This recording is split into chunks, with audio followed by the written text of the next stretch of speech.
예, 우리가 계속해서 이제 십자가를 통한 회복과 자유에 대해서 우리가 말씀을 보고 있습니다. 이사야 53장 4절 말씀에서 5절 말씀 같이 봉독하겠습니다. 그는 실로 우리의 질고를 질고 우리의 슬픔을 당하였거늘 우리는 생각하기를 지는 징계를 받아서 하나님에게 맞으며 고난을 당한다 하였노라. 그가 찔림은 우리의 허물을 인함이요 그가 상함은 우리의 죄악을 인함이라. 그가 징계를 받음으로 우리가 평화를 누리고 그가 채찍에 맞음으로 우리가 나음을 입었도다. 아멘. 예, 그래서 우리가 지금 이제 5번째 십자가를 통해 우리의 옛사람이 처리되고 새 사람으로 살게 되었다. 거기에서 예수 그리스도와 함께 옛사람이 십자가에 못 박혔다 했고 예수님께서 옛사람의 산물을 처리해 주셨는데 우리의 저주를 가져가 주시고 우리를 축복해 주셨다라고 했습니다. 이번에 2번째로 예수님이 상처를 입음으로써 우리가 치유를 받았다라는 부분을 오늘 이제 함께 복음의 내용 중에서 하려고 생각을 하는데 우리가 굉장히 지금 현대를 살고 있기 때문에 그 치유에 대한 우리의 생각들이 어떨까라는 생각을 좀 해봅니다. 사실 대부분의 그리스도인들은 치유의 능력에 대해서 인정은 하고 말은 하지만 실제 그것을 믿는 믿음이 없다라는 겁니다. 여러분들이 생각할 때 전 세계적으로 이거는 어떤 부분에서 다 같이 동일하게 일어나는 일인데 기독교가 정말 하나님을 사랑하고 또 정말 하나님을 신뢰하고 하나님께 믿음을 드렸던 그런 시대에는 이 치유의 역사도 함께 엄청난 역사가 일어나고 있다라는 거예요. 그런데 점점 하나님에 대한 신앙을 잃어버리고 어떤 종교 생활로 갈 때 치유의 역사는 일어나지 않는다라는 겁니다. 그래서 사실 이 치유라는 것이 왜 그렇게 중요할까라고 우리가 좀 그 포인트에 대해서 좀 생각해 봐야지 되는데, 자, 예수님께서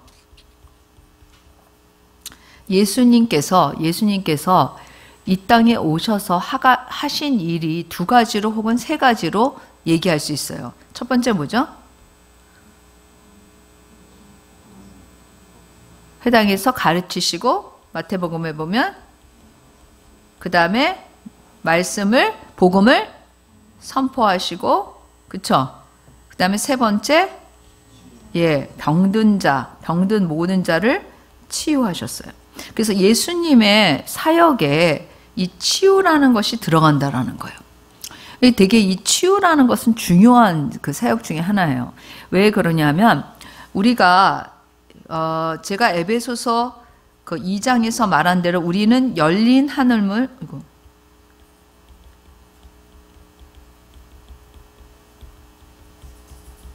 우리는 열린 하늘물 아래 있는 자들이에요. 그게 무슨 얘기냐면 우리가 이 땅에서 매면 하늘에서도 매이고 우리가 이 땅에서 풀면 하늘에서도 풀리고, 그러니까 우리가 하나님의 그런 열린 하늘, 하나님의 그런 하나님 나라의 세계와 그리고 지금 현재 우리가 살고 있는 이 시대가 어떻게 되어 있다는 거예요? 이렇게 통해 있다는 거예요. 이해가 됐죠?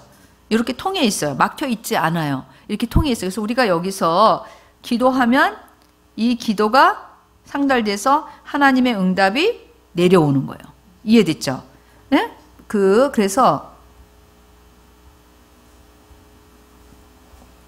우리가 기도하면 하나님의 응답이 우리에게 내려와요. 그래서 열린 하늘 안에 있다라는 거예요. 그런데 사실 치유라는 거는 뭐냐면 우리가 치유라는 개념을 가질 때 그 치유에 대한 거는 하나님 나라에 속한 거예요. 하나님의 나라는 완전한 거룩, 완전한 그런 어떤 병든 거나 완전성이 존재하는 나라예요. 무슨 얘기인지 알겠죠? 그렇기 때문에 그 병이라든지 이런 거는 어디로부터 오는 걸까요? 질병, 모든 그런 것들이 다 어디로부터 오냐면 이거는 죄로부터 오는 거예요. 그러니까 우리가 여기 이 땅에서 사실 우리가 죄로 인한 것들을 풀어달라고 하나님 앞에 간구하면 하나님께서 그것들을 죄를 우리에게 사해 주시잖아요. 맞죠? 죄를 사해 주시는 그걸로 이 병이나 질병 등의 모든 이런 것들이 바로 치유함을 받는 거예요. 무슨 얘기인지 알겠죠? 근원적으로 보면 그렇다라는 거예요. 단지 그 병이 낫는 게 아니라 죄로 말미암아 오는 어떤 결과들, 죄로 말미암아 오는 어떤 속박들, 죄로 말미암아 오는 그런 것들로부터 우리를 뭐예요? 자유케 해주시는 게 치유예요. 그러니까 치유의 더 근본적인 개념은 병이 낫는다라는 것이 뭐 이전에 하나님의 나라가 그 사람에게 임하는 것, 죄로부터 그 사람이 용서함 받는 것을 말하는 거예요. 그래서 예수님께서 병든 자를 치유하셨을 때 단지 병든 자를 치유하셔서 낫게 하셨다 그게 아니라 그 사람이 죄로 묶여있는 문제를 뭐예요? 풀어주시는 거예요. 죄로 묶여있는 거를 풀어주시는 거예요. 예를 들어서 어떤 사람이 두려움에 묶여있다 그러면 두려움에 갇혀있는, 죄로 말미암아 두려움에 갇혀있는 그 사람을 풀어주시는 거예요. 어떤 사람이 내면적으로 엄청나게 내면적으로 그러니까 정신적인 어떤 질환이 있다. 그러면 하나님께서 그 사람을 그 죄로 말미암아 오는 내면적인 그런 어떤 질병을 풀어주시는 거예요. 그게 바로 예수님께서 먼저 십자가를 지시기 전에 예수님이 바로 우리를 어떻게 자유케 하실 것인지에 대한 바로 그 모델이 되시는 거예요. 그래서 예수님께서 우리에게 이건 두 개는 이렇게 같이 합치기도 해요. 요거 두 개는 무슨 얘기인지 알죠? 그러니까 예수님께서 우리에게 복음을 주시고 그 다음에 이 병든 자를 치유하시고 기적을 베푸신 건 뭐냐면 그 죄로 말미암아 자유케 되는 게 무엇인지를 이미 예수님은 십자가를 지시기 전에 부활하시기 전에 많은 사람들에게 보여주었어요? 안 보여주었어요? 보여주었어요. 율법을 완전히 이루신 그 죄로부터 자유케 된 그런 것이 무엇인지를 예수님께서 그래서 예수님께서 질병을 치유할 때 내 죄사함을 받았다라고 얘기를 해요. 내 질병을 고쳐주겠다 이렇게 얘기한 경우도 있지만 내 죄사함을 받았다라고 얘기해요. 그러면 그 사람이 그 즉시로 병이 나요. 그것이 바로 이런 바로 죄로부터 오는 이 결과물들, 죄로부터 오는 이런 속박들, 죄로부터 오는 어떤 것들을 풀어주는 것이 사실은 치유라는 거예요. 그래서 치유의 개념을 우리가 조금 더 근본적으로 생각할 필요가 있다라는 것을 알 수가 있어요. 그러면 어떻게 우리는 어떻게 그런 이 치유가 되는가? 그거는 예수님께서 죄로부터 오는 모든 결과물을 해결하셨어요? 안 하셨어요? 해결하셨죠. 그래서 뭐라고 얘기했냐면 단번에 영원히 우리의 죄를 뭐예요? 속죄하셨잖아요. 맞죠?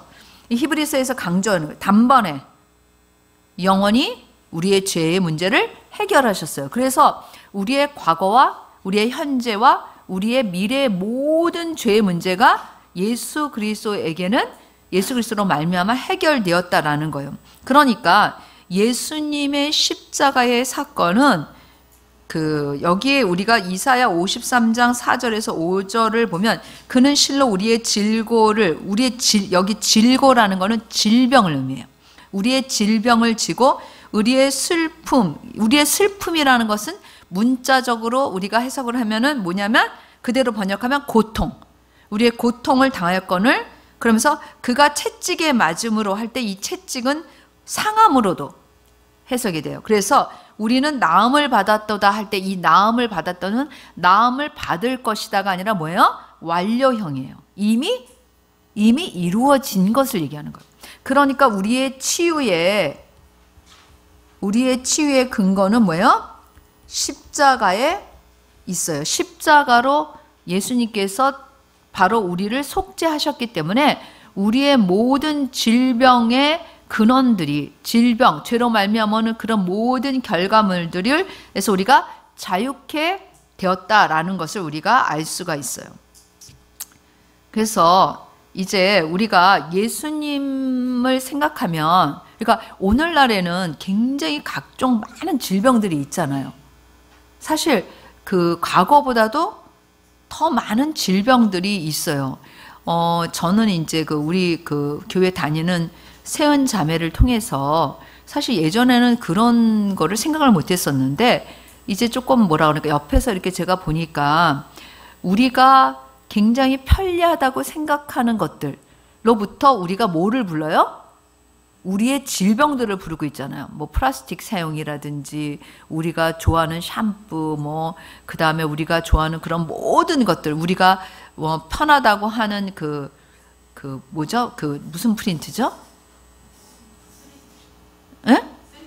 3D 프린트는 엄청나게 인간한테 해를 그런 병을 유발하는 그런 게 있어요. 그러니까 이런 우리가 너무나 편리하고 너무 좋고 너무 우리한테 유익하다고 하는 그런 것들이 다 사실 우리한테 해로운 거예요. 사실 우리가 배달 음식 우리가 이 코로나 시대에 배달 음식 많이 먹는데 배달 음식으로부터 막 뜨거운 게 플라스틱에 담아서 오면 어떨 때는 걔가 쭈글거리기도 해요. 그러니까 이미 뭐예요? 그것과 함께 먹는 거예요. 갑자기 배달 음식 먹기 싫죠. 응? 그러니까 우리가 좋다고 하는 우리가 얼마나 많은 플라스틱을 사용해요. 비닐봉지부터 시작해가지고 진짜 우리가 굉장히 많은 것들을 사용하는데 우리가 음료수 마실 때도 뜨거운 커피도 모든 게 빨대 뭐 이런 거 다 편리하다고 생각하는 그 모든 것들이 다 우리 건강을 해치는 거예요. 그러니까 지금 우리나라는 4명에 1명이 암에 걸려요. 여자들은 유방암. 그 정도로 많은 거예요. 일본도 그렇고 선진국일수록 이제 그런데 그래서 우리가 사실은 어떻게 보면 과거보다도 현재가 더 훨씬 이 치유에 대한 생각이 바뀌어야 되고 그 능력이 필요한데 우리는 편리하면 편리할수록 치유를 멀리하고 치유를 부끄러워하고 치유에 대해서 그렇게 말하거나 행하는 사람들은 너무 무식하거나 너무 고상하지 못하거나 아니면 아니 요즘같이 과학시대를 살면서 아니 뭘 그렇게 얘기해 라고 얘기하는 경향이 많이 있잖아요. 그런데 실제로는 뭐예요?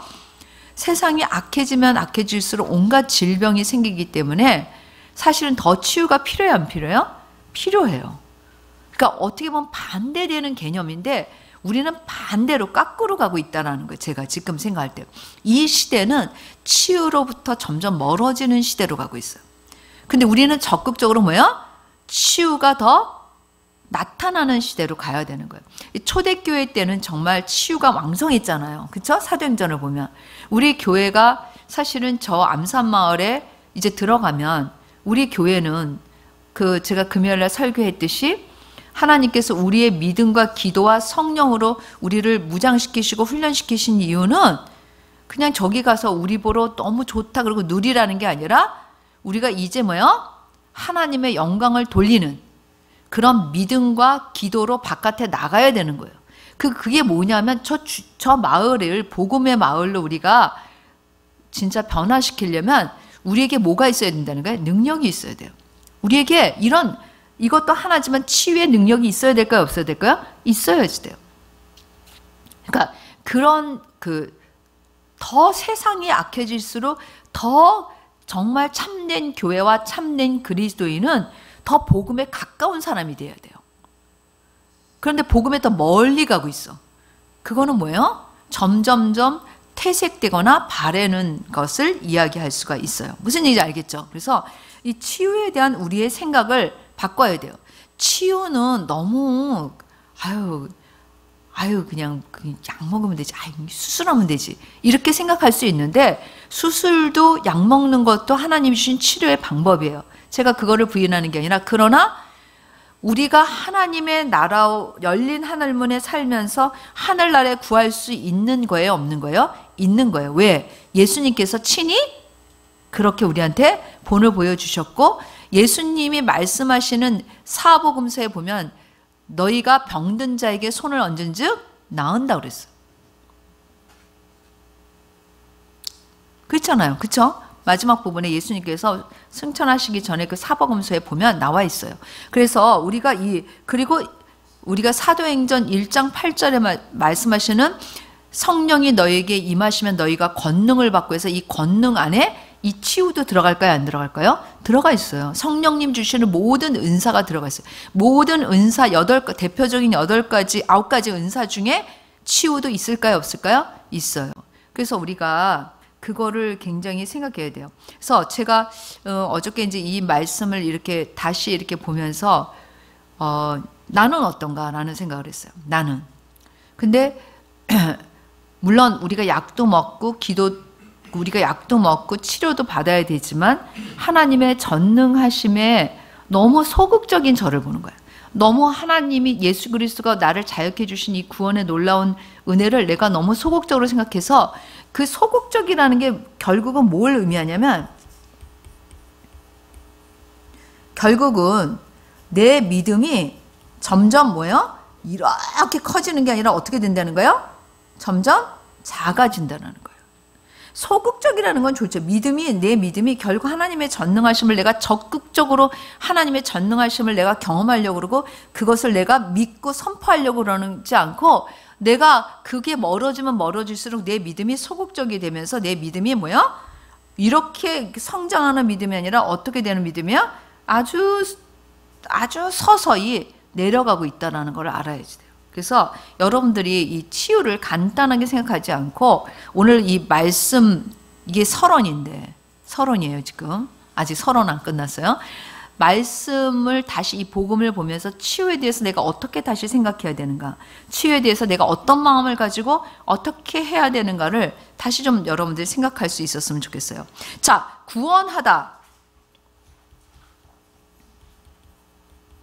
구원하다라는 헬러 단어는 소조예요. 소조.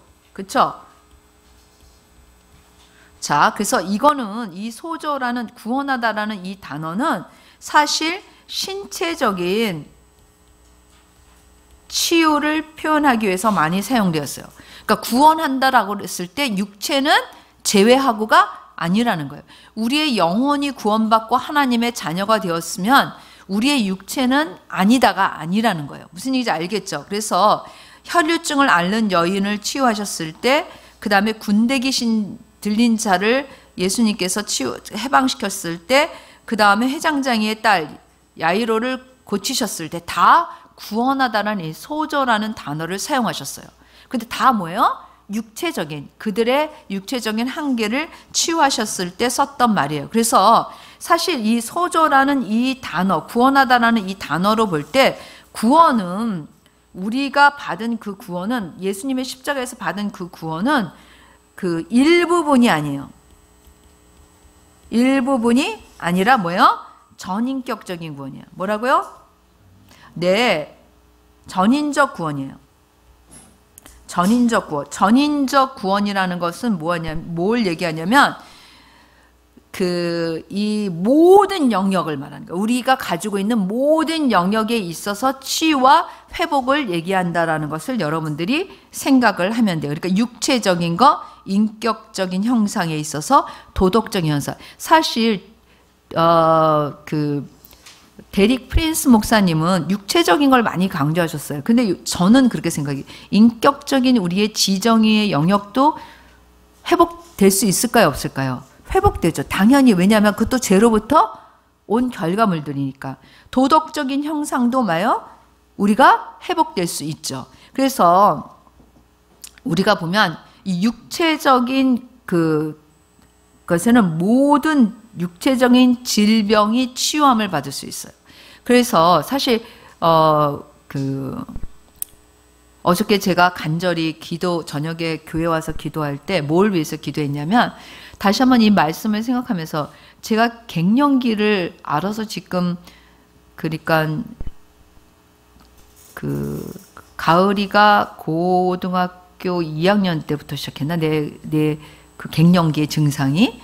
그래서 이제 좀 오랫동안 제가 이제 약을 먹었는데 유방암 걸리고 나서는 약을 먹지 못하는 거예요.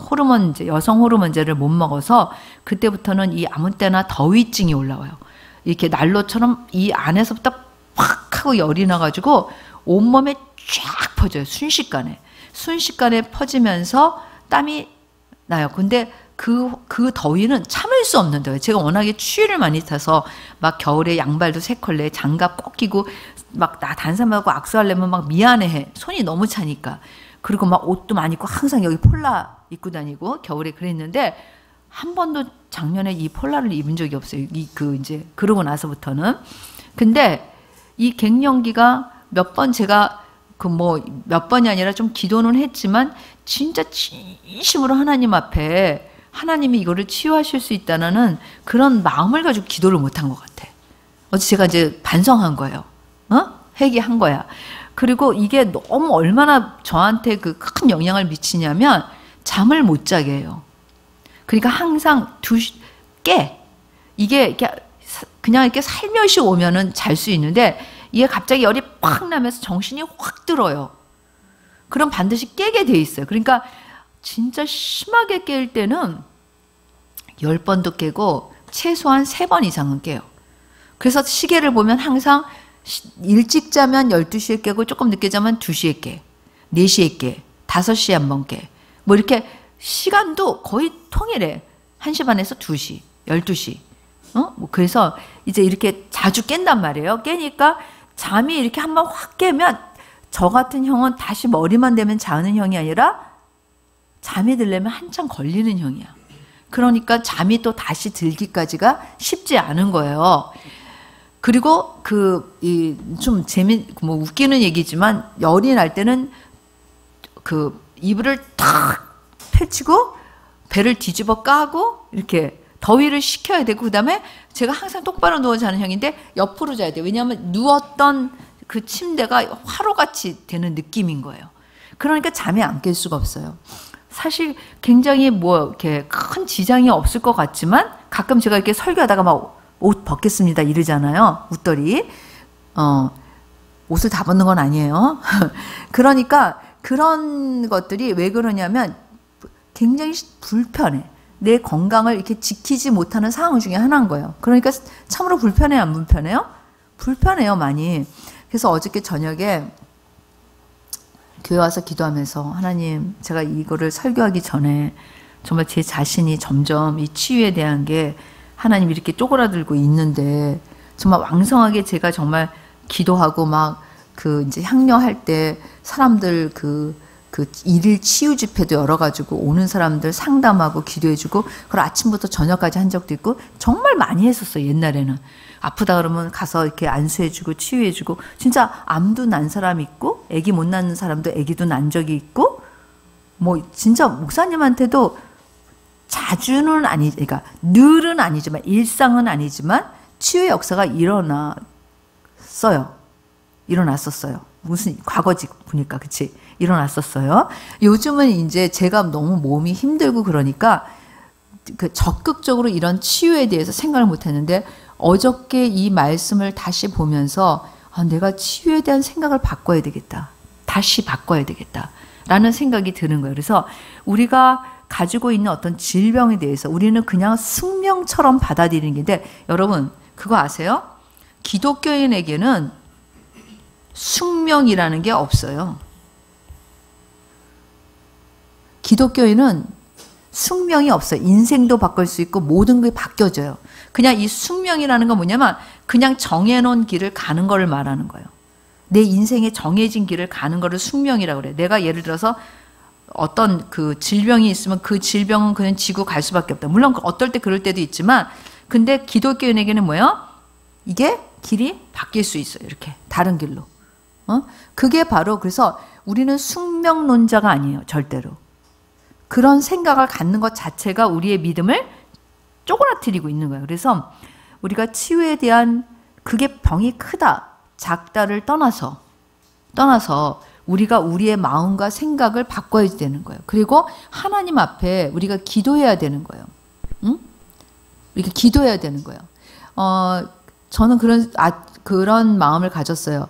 믿음과 기도를 들여서 내 인생 중에 하나님의 영광을 나타낼 수 있는 사람이 되어야 되겠다는 걸 아직 포기하지 않았어. 내 인생을 통해서 하나님의 영광이 나타날 수 있게. 여러분들도 여러분의 인생, 큰 그림으로 볼 때 여러분의 인생이 그저 먹다, 살다, 죽다, 천국 가다 이렇게 쓰고 싶진 않잖아. 그치? 응? 뭐 먹다, 일하다, 신앙생활 조금 하다가 갔다. 이렇게 쓰고 싶지 않죠? 그렇게 쓰고 싶은 사람이 있어요? 없지? 없을 거예요. 그러면 어떻게 쓸 거냐는 거야. 내 인생의 마지막을 나는 어떻게 쓸 거냐는 거야. 우리 마음속에 생각을 해야 되는 거야. 내가 하나님이 예수 그리스도를 통해서 우리에게 주신 이 복음, 이 놀라운 큰 은혜에 1000만분의 1도 갖지 못하고 살다가 죽으면 나는 그게 진짜 불쌍한 그리스도인이라고 생각해.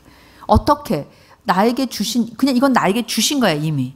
내가 이것을 어떻게, 이 놀라운 이 축복, 이 놀라운 은혜를 내가 내 인생 가운데 얼마나 누리고 얼마나 다른 사람들에게 그것을 줄 수 있는, 영향을 줄 수 있는 사람이 되는가는 내 믿음하고도 연관이 있어요. 내가 전적으로 100% 그걸 결정하는 건 아니지만 내 믿음하고도 뭐예요? 연관이 있어요. 왜냐하면 천국은, 제가 언젠가 이 설교도 한번 하려고 했는데, 천국은 침노하는 자의 것이에요. 여러분, 그게 무슨 얘기냐면 삼천포로 빠지는 것 같지만 아니에요. 이 우리 열린 하늘문에 있잖아. 그래서 우리가 뭐예요? 기도해. 천국을 침노하는 거야. 우리가 뭐라고요? 여기에 우리의 문제를 가지고 기도한다니까?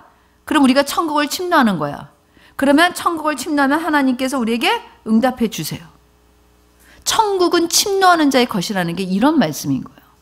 그러니까 우리 교회에 각 사람, 우리 진짜 그동안에 훈련 얼마나 많이 받았, 난 그렇게 생각해. 훈련 받은 게 아까워서라도 훈련 받은 게 아깝잖아. 훈련 받고 됐어요, 좋아요, 아멘, 할렐루야 이러고 끝날 거냐고. 안 돼, 안 돼. 엉덩이 들어야 돼. 엉덩이 들어, 엉덩이 들어. 주저앉을 생각 절대 하지 마. 우리는 이제 저기 가면, 저 성전에 가면 우리는 이제 좀 안식하려. 무슨 안식? 무슨 안식? 응? 두 팔 걷어붙이고 이제 눈 부릅뜨고 정말 우리가 영적 전쟁 치르고 우리가 그 마을을 복음하기 위해서 우리가 지금 이렇게 약간 좀 우리가 이렇게 있는 거죠. 무슨 저기 가서 안식할 생각하지 말아요. 알았죠? 아, 나 좀 쉬고 싶어요. 뭘 쉬어? 응? 그러니까 정말 내 인생을 어떻게 하나님 앞에 드릴 것인가, 내 인생이 어떻게 하나님 앞에서 기록될 것인가, 어떻게 남을 것인가, 그거를 우리가 생각할 때 결국 우리가 이 복음이라는 이 놀라운 은혜를 버리고서는, 이거를 잊어버리고서는 아무것도 이룰 게 없어요. 여러분들이 짧게 자기 노력으로 어떤 걸 하나님 앞에 믿음을 드리고 뭐 하나님을 기쁘시고, 그건 표시도 안 나. 그건 써줄 수가 없다니까. 그런 건 안 써줘. 여러분들이 그러나 하나님의 나라를 침노하는 거는 기록에 남을 거예요. 할렐루야. 할렐루야. 하나님 나라를 침노한 거는 기록에 남을 거야. 상급이 있는 일이에요. 그래서 여기에 보면은 모든 육체적 질병의 치유를 약속하셨어요. 제가 이제 연수는 까먹었는데 그렇지 한 6년 된 것 같아요. 6, 7년 된 것 같죠? 그 마태복음에 있는 예수님의 사역을 이제 마태복음을 가리키다가 그 부르심을 받았다 그랬잖아. 그러니까 정신적으로 연약하고 지금 정말 온전하지 못하는 그런 자들을 향하여서 예수님이, 성령님이 제게 그런 사람들을 네가 진짜 사랑하고 그 다음에 그들을 자유케 하는 그런 사람으로 내가 너를 부르고 싶다 그랬을 때 정말 제가 금방 순종하지 못하고 울면서 그거를 마지막에 이제 하나님 앞에 그렇게 저를 사용하셔도 제가 감사하다고 이제 그렇게 했었었는데, 다시 한번 제가 그런 생각이 드는 거예요. 갇힌 자 중에 저한테 그때 말씀하셨을 때 두 가지였었어요. 이 치유에 관한 거예요. 치유. 갇힌 자가 두 종류로 나뉘어요. 제정신이 있는 사람, 제정신이 있는 사람, 제정신이 없는 사람. 제정신이 없는 사람은 다 어디가 있냐면 정신병원에 가 있어요. 대부분. 그쵸? 그래서 더 심한 사람은 이렇게 감옥처럼 가둬두기도 하고 묶어두기도 하고 약으로 계속 재우기도 하고, 정말 이런 사람들은 소통이 안 돼. 이 소통이 안 돼. 제정신인 사람. 약간 갇힌 자 중에 그래도 제정신이 있는 사람은 뭐 요만큼이든 이만큼이든 이만큼이든 이만큼이든 그 사이즈는 다를지 모르지만 그래도 뭐가 돼요? 소통이 돼. 이 사람들한테는 복음이 역사할 수 있어요. 제정신인 사람한테는. 그러나 제정신이 아닌 이 사람들한테는 어떤 말로 전하는 복음으로 이 사람들한테는 안 돼요. 통하지 않아. 여기에는 뭐가 필요하냐면 잘 들으세요. 복음의 능력이 필요해요. 뭐라고 썼어요? 복음은 복음인데 무슨 뭐? 복음의 능력. 복음의 능력으로 이들을 치유해야 되는 거예요. 이들이 남아있어요. 아직까지 제가 생각할 때 제가 그때도 생각했는데 치유의 영역에 있어서 남아있는 영역이 뭘까? 그때도 저한테 도전을 주신 부분이었어요. 정신병동이에요. 여러분 정신병동원에 가서 복음 전해서 사람들이 치유되었다라는 얘기 들어본 적 있어요? 아직까지는 그런 역사가 일어나고 있지 않아요. 근데 저는 뭐라고 생각하냐면 제가 그때 그런 상상을 한 거예요. 내가 정신병동에 가서 서서 복음을 전하는데 하나님의 능력이 그 사로잡혀 있는 자들을 치유하시는 거. 아멘. 네. 왜냐하면 하나님이 저한테 주신 마음은 야, 너 얼마나 대단하니? 그래서 너 그런 능력 있는 사람 되면 좋겠지. 그런 게 아니에요. 하나님이 예수님이 눈물을 흘리고 계셨는데 그 눈물은 어떤 눈물이었냐면 여기에 갇혀 있는 자들, 자기의 정신으로는 도저히 복음을 들을 수 없고 그 가능성이 제로인 사람들, 그들을 향한 하나님의 사랑을 저한테 말씀하셨어요. 그들을 향한 하나님의 긍휼하심, 그들을 향한 하나님의 그런 은혜를 하나님이 주기를 원하시는 그런 하나님의 마음을 저한테 주신 거예요. 그거 너무 어렵잖아. 제가 생각할 때 너무 그거는 저한테 그런 일이 일어날 수 있을까? 내가 그렇게 할 수 있을까? 미쳤다고 하겠지 나한테. 내가 정신병원에 가서 그렇게 서서 있으면 사람들이 나한테 그런 생각이 먼저 드는 거예요. 그리고 나는 그런 그릇이 못 돼요, 하나님. 전 그런 그릇으로 쓰임받기에 너무 부족해. 그래서 거절했던 거예요. 그런데 하나님이 원하시는 건 네가 할 수 있다 없다가 아니라 내가 그들을 향한 갖고 있는 마음, 내가 그들을 향해서 갖고 있는 사랑, 내가 그들을 향해서 갖고 있는 이 긍휼함, 이 은혜를 너와 나누기를 원한다는 거예요. 치유를 할 때 가장 중요한 거는, 치유 사역할 때 가장 중요한 거는 내가 병든 자에게 손을 얹으니까 나았다, 이게 아닌 거예요. 하나님 아버지의 마음을 가진 자, 하나님의 사랑을 가진 자, 하나님의 긍휼하심을 가진 자, 그들을 향한 하나님의 뜻을 가진 자, 그것이 바로 치유를 우리가 행할 때 가져야 되는 마음인 거예요. 그래서 사실 우리 모든 여기 있는 사람 중에 단 한 사람도 빼놓지 않고 정말 예수 그리스도를 영접했다면 그 사람은 다른 사람을 치유할 수 있는 능력이 그 안에 잠재되어 있어요, 없어요? 있어요. 그건 우리의 능력이 아니라, 우리의 어떤 행위가 아니라 예수 그리스도가 하신 그리고 그리고 우리에게 주신 그 놀라운 권세 중에 하나인 거예요. 그래서 우리가 정말 나에게 하나님이 뭘 정말 치유하기 원하시는지, 나는 모든 거 다 할 수 있어. 모든 건 할 수 있지만 우리는 뭐 그렇게 전능한 사람들이 아니에요. 우리는 반드시 아까 여기 봤죠. 하나님의 나라를 침노해야 돼. 우리가 이렇게 해서 받을 수 있는 영역, 그러니까 평생 모든 걸 다 할 수 있지 않아요. 하나님은 또 각 사람에게 역할을 주셔. 뭐를 주신다? 역할, 비전이라는 걸 주시잖아요. 자기에게 소명이라는 걸 주시잖아. 그래서 내가 할 수 있는 영역을 줘. 자, 이 치유의 영역에 있어서도 물론 때때로 하나님은 어느 때든지 나를 사용하실 수 있지만 이 치유의 영역에 있어서도 주님은 나를 통해서, 나를 통로로 해서 어떤 일을 하기 원하시는지를 우리가 각각 그것도 들어야 되는 거예요. 나는 의사니까 그냥 그 의사로서 그냥 그 수술하고 그 다음에 다른 사람 치유하고 그러면 끝이지. 아니에요. 의사로서 내가 행하는 것도 하나님이 나한테 주신 거지만 내 소명이지만 하나님의 능력이 나하고 거기에 더 플러스 된다면 그거는 뭐예요? 다른 차원이에요, 여러분. 같은 차원이 아니라는 거예요. 그래서 우리가 육체적인 이런 모든 질병에 있어서 내가 어떤 영역을 믿음으로 계속 기도하고 마지막 그것을 통해서 하나님의 영광을 보리라. 제가 그래서 사실 여기 우리 승한 형제 있는데 승한 형제의 길을 위해서 하나님이 계속 믿음을 가지고 기도하기 원하신다고 말씀하셨어요. 포기했나? 포기는 안 했을 텐데 기도는 자주 안 할 거야.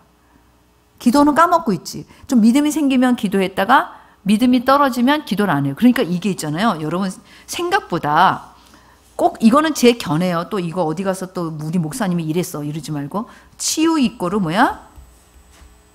믿음의 사이즈가 결정된다? 사실 어떻게 생각하면요. 내가 믿음의 사이즈가 이만하면 내 믿음 치유 사역도 이만. 내 믿음의 사이즈가 이만하면 내 치유의 사이즈도 이만해요. 이게 같이 가요. 생각보다. 그러니까 오늘날 시대가 치유가 점점 쪼그라들고 있다는 건 점점 사람들의 믿음이 사그라들고 있다는 거예요. 우리 교회는 대답은 잘하지. 우리 교회는 이 치유에 대한 것들을 계속 사모하고 계속해서 우리가 바라봐야 돼요. 응? 그래서 예를 들면 나한테 어떤 내가 질병을 가지고 있어요. 그 문제에 대해서 사도 바울처럼 기도했을 때 내 은혜가 내게 족하다 이렇게 말씀하실 때도 있어. 그 사도 바울이 그 눈에 어떤 그 이제 질병이 있었다고도 하고 이제 그러는데 정확하게 성경이 어떤 질병이라고 명시하고 있지 않지만 그가 굉장히 고통스러워하는 질병이 있었어요. 사도 바울이. 그래서 세 번이나 간구했는데 뭐라 그랬어요? 내 은혜가 내게 족하다 그랬어. 사도 바울이 그런 연약한 가운데 복음을 전하기 때문에 그가 겸손할 수 있었고 더 하나님을 신뢰할 수 있고 예수 그리스도를 붙잡을 수 있었던 거예요. 제게도 그런 경험이 있는데 제가 예전에 향려 사역으로 미국의 7개 도시를 돌면서 복음을 전한 적이 있어요. 아니 그 기도 사역을 때문에 말씀을 전한 적이 있었는데 그때 첫 번째 간 도시에 일본 교회 가서 일본인들에게 설교를 해야 되는 첫 번째 도착지에서 인플루엔자 그러니까 독감이 걸린 거예요. 여러분 그 독감을 걸렸을 때 여러분 독감 걸려보면 알지만 엄청나게 머리가 아프고 몸살이 오면서 거의 혼수 상태예요 진짜. 그런데 너무 신기하게 7개 도시를 마칠 때까지 그 독감이 떠나지 않았어요. 그런데 첫 번째 그게 걸려서 제가 말씀을 전할 수 있을까? 이런 생각이 들 정도야. 그랬는데 도대체 이제 말씀 전하기 한 4시간 전이에요. 이제 미국에 도착해서 일본에서 미국을 갔어요. 일본 사람 2사람을 데리고 이제 미국에 갔는데 첫 번째 교회가 제가 전도한 일본 사람이 미국에서 다녔던 교회예요. 꽤 그래도 큰 교회였었어요. 그래서 말씀을 전하기로 되어 있는데 나는 너무너무 아픈 거예요. 그래서 뭐라 그랬냐면 제가 이 얘기를 한 적이 있지만 조금만 제가 잠을 자겠다 그랬어. 너무 몸 상태가 안 좋아서 그냥 앉아있을 수도 없는 지경이었었어요. 이제 막 걸렸으니까. 그래가지고는 2시간 정도 자고 일어났어요. 그래도 여전히 컨디션이 좋아지지 않았어요. 근데 신기한 거. 제가 7개 도시 동안에 진짜 경험한 건데 어쩌면 말씀을 전할 때는 콧물도 안 나고 말짱해. 아프지도 않아. 그래서 강다승에서 내려오면 다시 인플루엔자예요. 그래서 제가 그거를 통해서 제가 기도했어요. 하나님 제가 이렇게 말씀을 전하려면 그러니까 여러분 제가 원래 참말미도 잘하잖아요. 그러니까 7개 도시를 도는 동안에 비행기 그 다음에 자가용 2개를 타는데 다 멀미하면서 다니는 거야. 그러니까 거의 진짜 노란 물도 나오고 막 그런데 강대상에 쓰면 멀쩡해. 그리고 이제 다 사역을 마쳤을 때 낫더라고. 그래서 제가 첫 번째 물어봤어요. 하나님 왜 제가 이렇게 그걸 걸릴 이유가 없는데 나 혼자 걸렸어. 그 세 명이 같이 갔는데. 근데 하나님이 제 마음속에 주시는 깨달음은 네가 겸손하게 말씀을 전하기, 그리고 나만 의지해서. 그래서 제가 얘기했잖아요. 제가 일본에 그 이제 첫 번째 교회 가서 일본 말로 설교를 하고 있는데 전혀 내가 그런 간증도 안 하고 말도 안 했는데 저 뒤에 앉아있는 일본 사람이 환상을 봤는데 내가 바다 위를 걷고 있다고 얘기해 줬죠. 그러니까 하나님은 제게 믿음으로 하고 연약한 가운데 그 사명을 하나님이 하신다라는 걸 깨닫게 하신 거예요. 네 힘으로 하는 게 아니라 내가 너를 사용하는 것뿐이야. 너는 그런 게 아니야. 근데 진짜로 강대상에 있으면 멀쩡하고 내려오면 다시 인플루엔자. 어? 그러니까 우리가 이 그 치유에 관한 어떨 때는 하나님께서 내 은혜가 내게 족하다라고 말씀하실 때도 있지만 내가 가지고 있는 질병부터, 내가 가지고 있는 그 질병부터 우리는 뭐예요? 믿음을 가지고 기도해야 될까요? 안 해야 될까요? 해야지 돼요.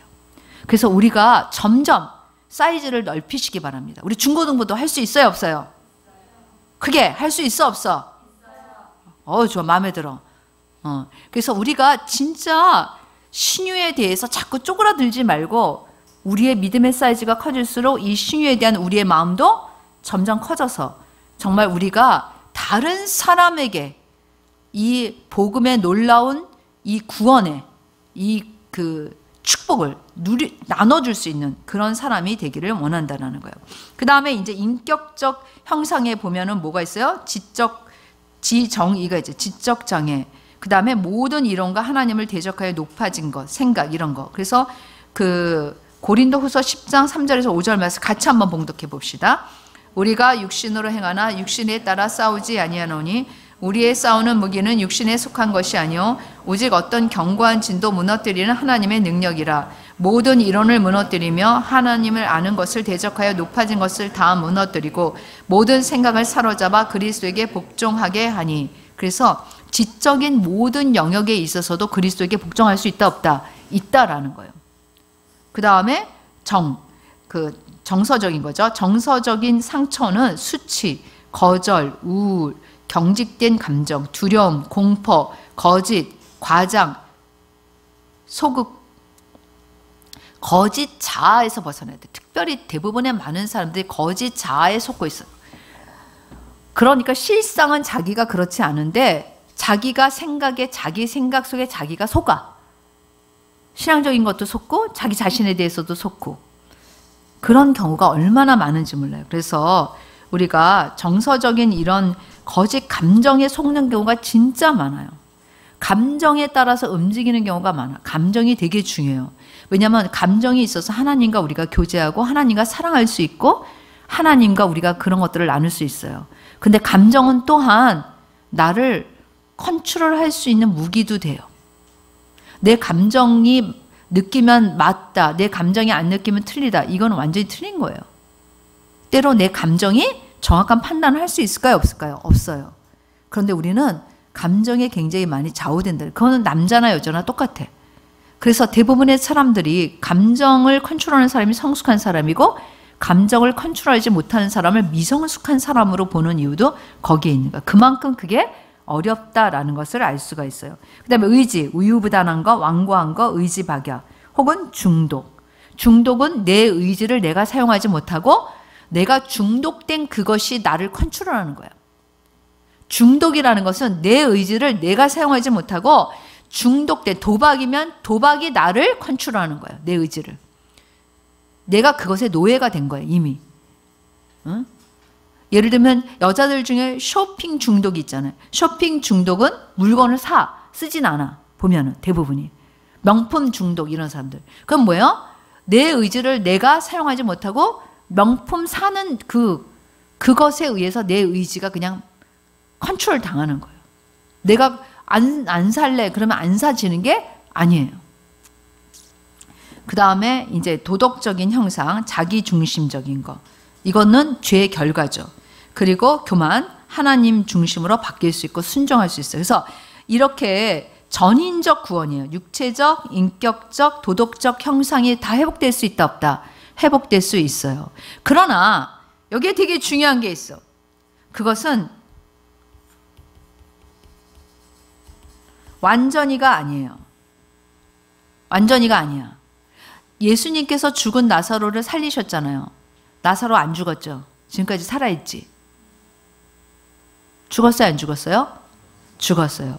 우리는 이 완전을 경험하지만 우리가 이 완전이라는 거가 이제 마지막 정말 이룰 때는 언제요? 예수님이 재림하시고 우리가 부활하고 그때는 우리가 이 완전이라는 것을 경험할 수 있을 거예요. 그러나 지금 우리가 경험하는 것은 뭐예요?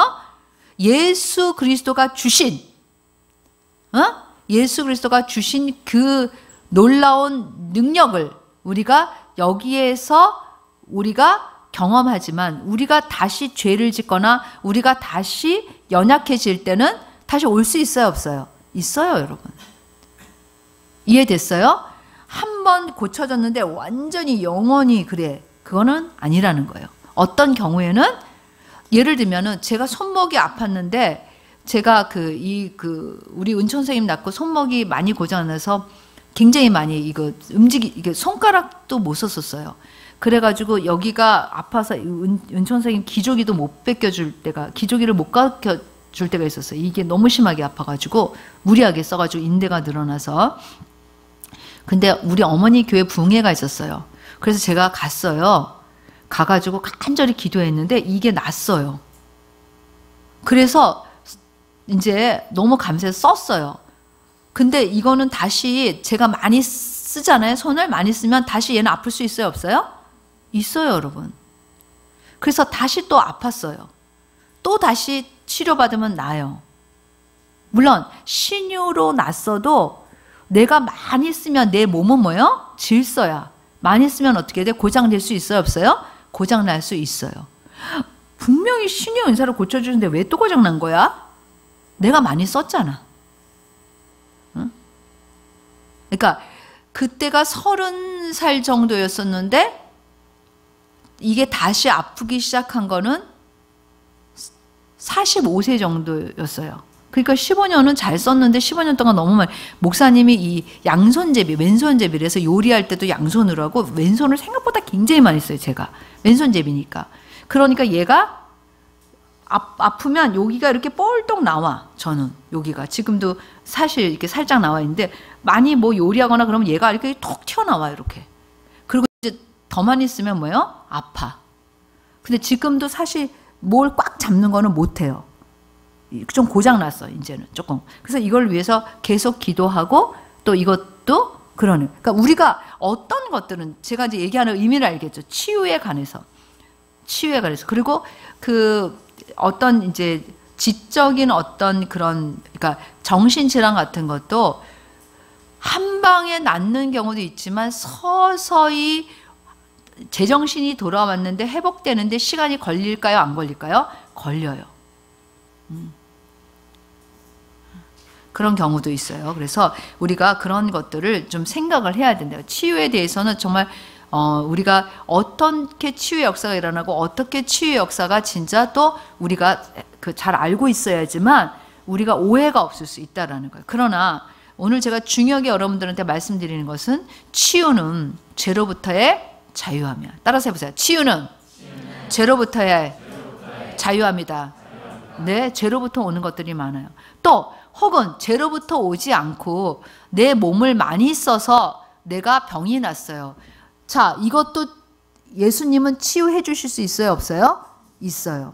무슨 얘기인지 알겠죠? 그래서 우리가 그러한 부분들을 생각하고 정말 구원이 전인적인 구원, 그리고 우리가 치유에 대해서 특별히 우리의 마음과 생각을 바꾸고 더 적극적으로, 우리 교회는 치유하는 교회가 되기를 축원합니다. 우리 중고등부는 치유하는 그런 사람으로 크기를 축원합니다. 네, 그래서 우리가 정말 치유는 믿음이 커질 때만 할 수 있는 일이에요. 믿음이 작아지면 할 수 없는 일이에요. 그래서 여러분들이 그렇게 정말 예수님이 주신 이 놀라운 권세, 그리고 이 놀라운 축복, 이 은혜를 여러분과 제가 누리고 다시 한번 마음을 새기는 그런 여러분과 제가 되기를 바랍니다. 기도하겠습니다.